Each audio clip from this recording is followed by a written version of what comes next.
minor Plagal cadences. Let's get straight into it. Hey, what's going on? Welcome to another 4-part harmony tutorial video.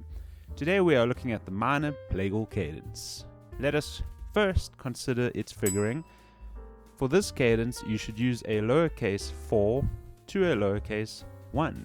Both of these chords are minor, therefore we notate the figuring as lowercase Roman numerals. The rules for this cadence are very similar to our previous video on minor perfect cadences. The first thing that we should remember is that we must never omit the third. For our doubling, we may double the root, which in most cases is common practice, but in some other cases you may also triple the root and omit the fifth.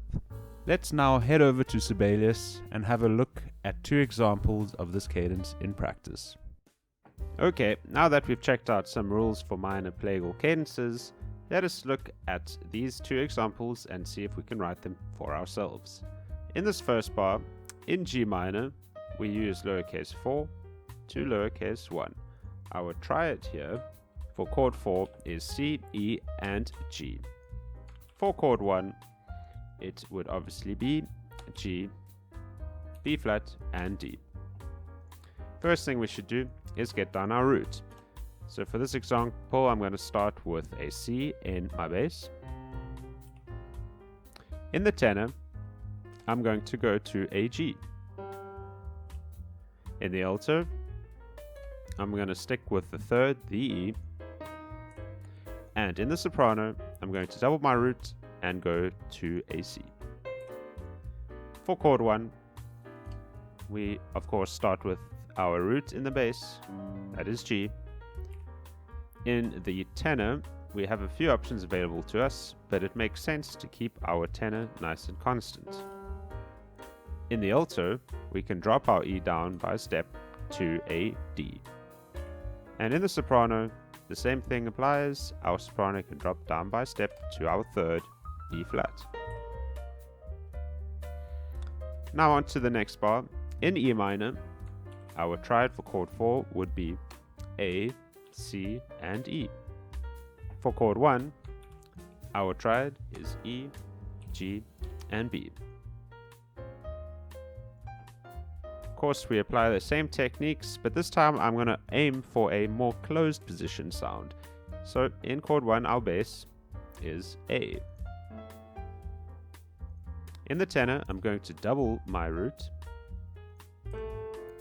In the alto, now I'm going to put down our third, middle C, and in the soprano, our fifth, the E. On to chord 1. We get down our bass first, and that would be E, our root. For my tenor, I'm going to allow the A to drop by a step to a G, the third. In the alto, my C naturally drops by a step to the fifth, the B. And in the soprano, I'm going to keep my soprano constant by doubling my root, the E, in the soprano voice pass. So now my tenor is dropping by step, my alto by step as well, and my soprano is staying constant. Let's have a quick listen to this and see how it sounds.